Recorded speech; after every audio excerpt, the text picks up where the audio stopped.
દીકરીને જે પોલીસે પટ્ટા માર્યા છે એ પટ્ટા આજે હું ખાઈશ જાહેરમાં, અને મેં નક્કી કર્યું છે કે આ દીકરીના પટ્ટા માર્યા છે એ પટ્ટા મને મળવા જોઈએ અને ગુજરાતનો આત્મા જાગવો જોઈએ.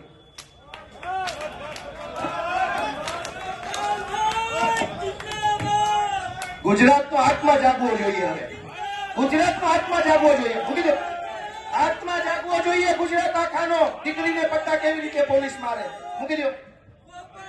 ગુજરાતનો દોસ્તો આત્મા જાગવો જોઈએ. આત્માની અંદર લાગવું જોઈએ. દીકરીને પોલીસ કેવી રીતે પટ્ટા મારી શકે દોસ્તો? આ સજા મને મળવી જોઈએ. તમે એક નિર્દોષ દીકરીને પટ્ટા માર્યા છે. અનેક ઘટનાઓમાં ન્યાય નથી અપાવી શક્યા ભાજપ વાળા. ઘટના ચાહે કોઈ પણ હોય, ન્યાય નથી મળતો. અમે બહુ કોશિશ કરી, અમે પણ ન્યાય નથી અપાવી શક્યા. એની હું બધાની બે હાથ જોડીને માફી માંગુ છું કે અમે નથી ન્યાય અપાવી શક્યા. એનો મને અફસોસ છે. હું માફી માંગુ છું.